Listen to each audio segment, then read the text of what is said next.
Yang keempat, kognitif belajar akademik, mempersiapkan komponen-komponen kognitif, yaitu menerima, menyimpan, memproses, merespon, dan perubahan dari informasi. Artinya apa? Ketika ada perubahan informasi, akan dengan mudah, dengan cepat beradaptasi. Ya, seperti sekarang ini aja kita. Saya yakin kalau tidak ada COVID, ya, model-model pembelajaran seperti ini tidak akan diterima oleh kita. Maka begitu ada COVID, ya, mau nggak mau, suka nggak suka, webinar itu harus terjadi, ya, akhirnya kita mau nggak mau harus terima. Respon itu harus lebih cepat. Jadi kalau kemarin itu menggunakan rasa, menggunakan apa, kalau sekarang ini sudah harus mau nggak mau kudu gitu. Oke, lanjut. Bu Marti, apakah kita akan buka pertanyaan dulu sebentar selama 5 menit? Tidak, selesaikan aja semuanya biar mendapatkan apa namanya? Karena pertanyaan bisa di chat ya, nanti kita bisa ini. Harus mendapatkan yang utuh dulu. Ya, oke, lanjut. Baik. Kalau ada yang mau bertanya silakan ditulis dulu saja ya, Bu ya. Ya, betul, di chat aja. Nah, ini refleks ya. Bapak dan Ibu, refleks kita itu ada 4 besarannya. Ya. Ini ada refleks sepanjang kehidupan, ini nggak boleh mati, Bu. Refleks sepanjang kehidupan itu bernafas, kedip-kedip, jantung. Nah, itu nggak boleh mati, Bu. Karena kalau nggak berkedip saja kita juga sakit. Refleks primitif itu artinya apa? Refleks yang dibawa dari lahir. Nah, ini harus ditidurkan.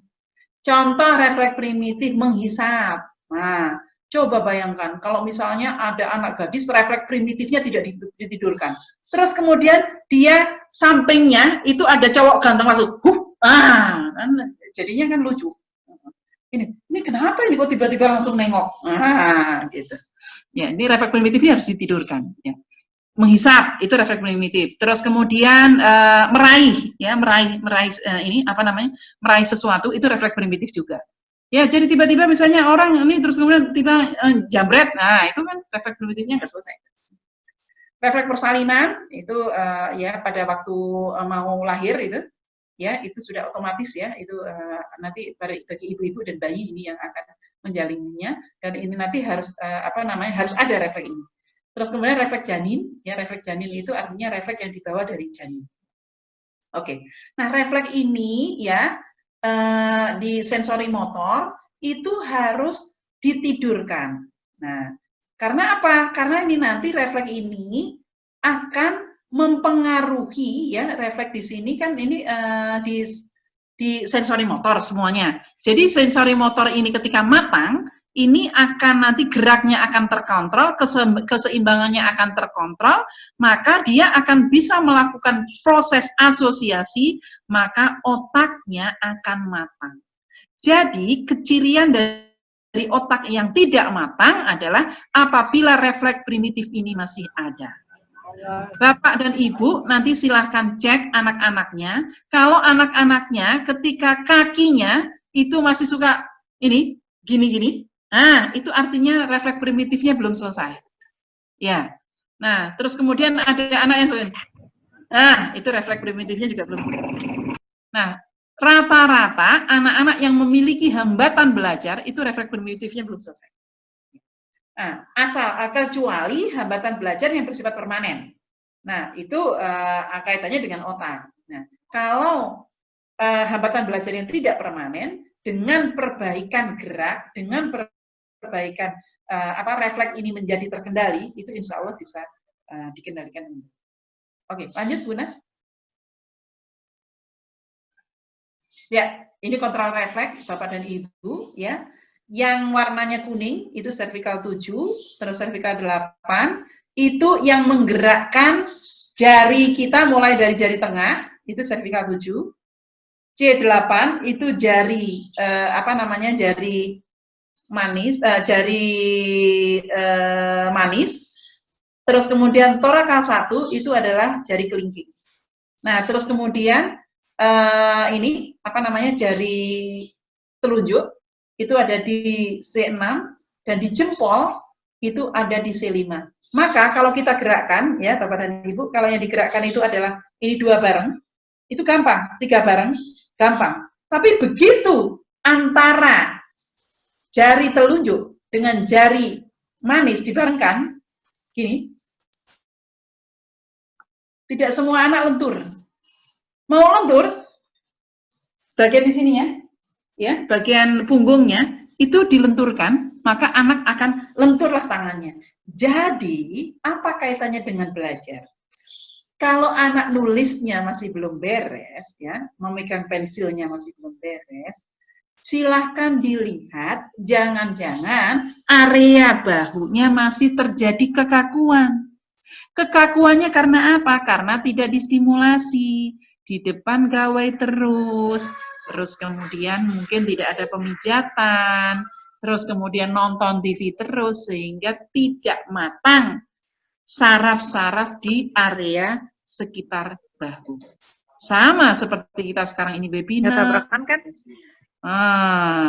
Makanya kenapa kita juga tadi saya dapat trik dari Bu Nastiti, tiap 25 menit itu harus kemana gitu. Ya. Ternyata memang itu manjur juga itu Bu Nastiti. Oke. Ya, jadi kalau anak belum bisa menulis dengan baik, itu bukan berarti yuk titik-titik, itu bukan gitu ya. Itu karena ada beberapa syarat yang belum siap. Nah, ini sensory proprioceptive yang tadi saya saya singgung. Jadi fungsi otot ya, itu fokus, itu artinya proprioceptifnya belum tuntas, maka anak tidak fokus. Jadi kalau ada anak SD yang belum fokus atau anak kelas 3 SD yang kalau sholat itu masih suka nengok kanan, nengok kiri, itu artinya geraknya belum tuntas. Itu artinya ada fungsi refleks primitif yang belum tidur. Bagaimana caranya? Nanti akan ada aktivitas-aktivitas motorik yang ada salah satunya di modul kita. Nah, alat sensor proprioceptif ini terdapat di otot dan sendi. Nah, ingat itu otot dan sendi berpusat di tempat koordinasi otak kecil atau cerebellum. Dan juga memiliki pusat area kortikal cerebellum di otak besar. Jadi, Ibu, fungsi otot dan sendi ini mengoptimalkan dua otak, baik otak besar maupun otak kecil. Inilah pentingnya yang namanya gerak. Jadi kalau geraknya nggak matang, Ibu-ibu, ya berpengaruhnya akan banyak. Nah, jika sensor tidak matang, maka anak sulit mengendalikan diri. Mengendalikan diri ini bukan hanya mengendalikan gerak Bapak dan Ibu, juga mengendalikan emosi. Ya. Jadi nanti sosialisasinya itu bukan hanya ya kita akan berdamai dengan keadaan. Gimana cara damainya? Gitu. Mungkin itu bisa dipersepsikan, tapi harus ada juga fisiknya. Kalau dalam Islam jelas, kalau kamu marah berdiri duduk. Kalau duduk masih marah terbaring, itu kan fisik semua. Setelah terbaring enggak wudhu itu apa? Taktil. Ada perubahan suhu. Jadi bukan hanya masalah persepsi, tapi fisiknya juga kena, gitu loh.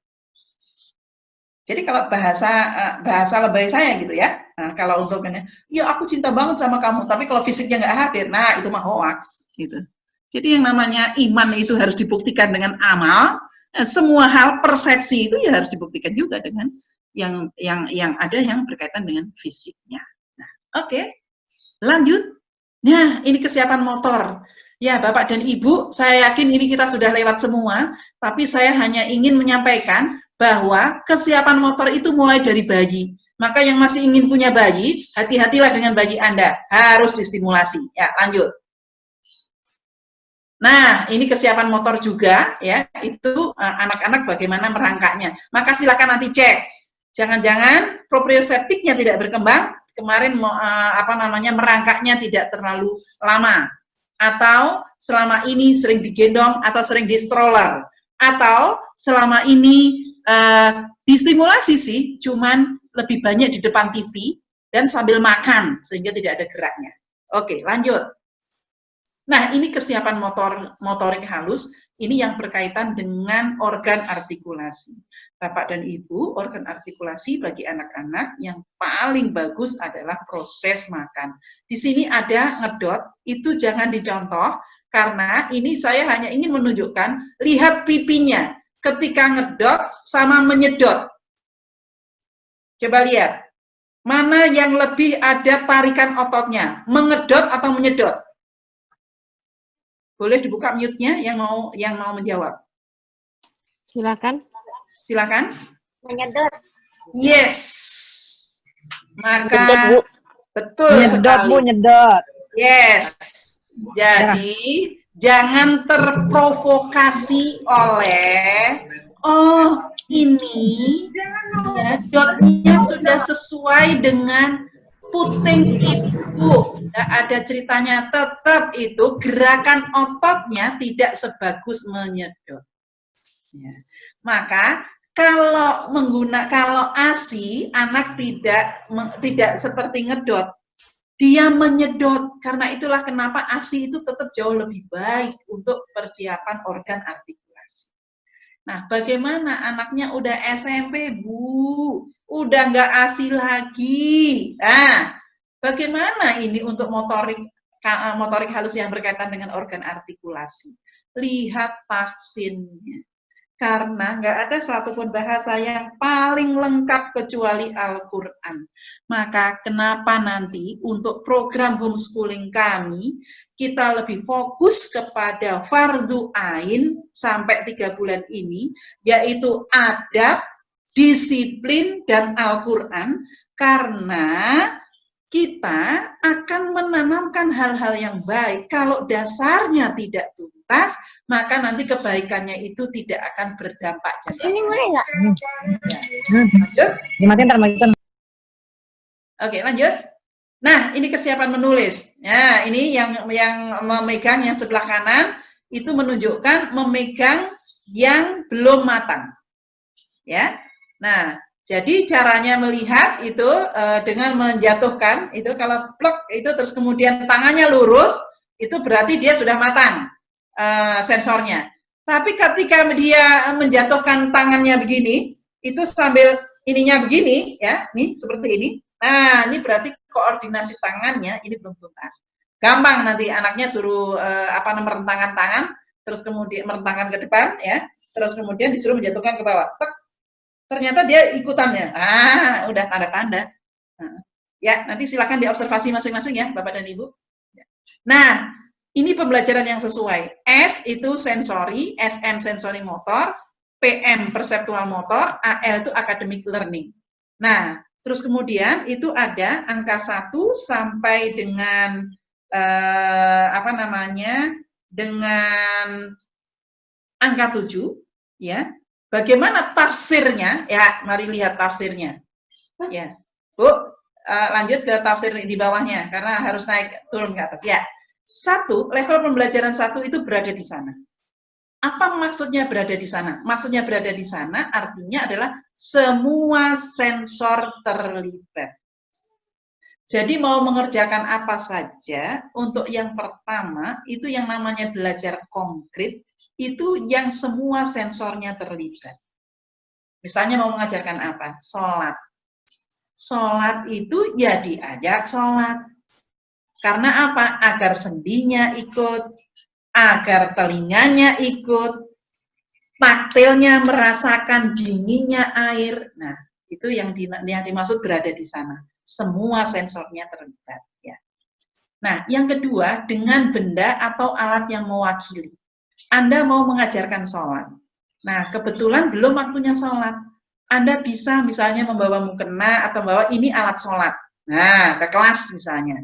Nah, itu nanti kapan digunakannya, ya nanti kita akan lihat sesuai dengan usianya, ya.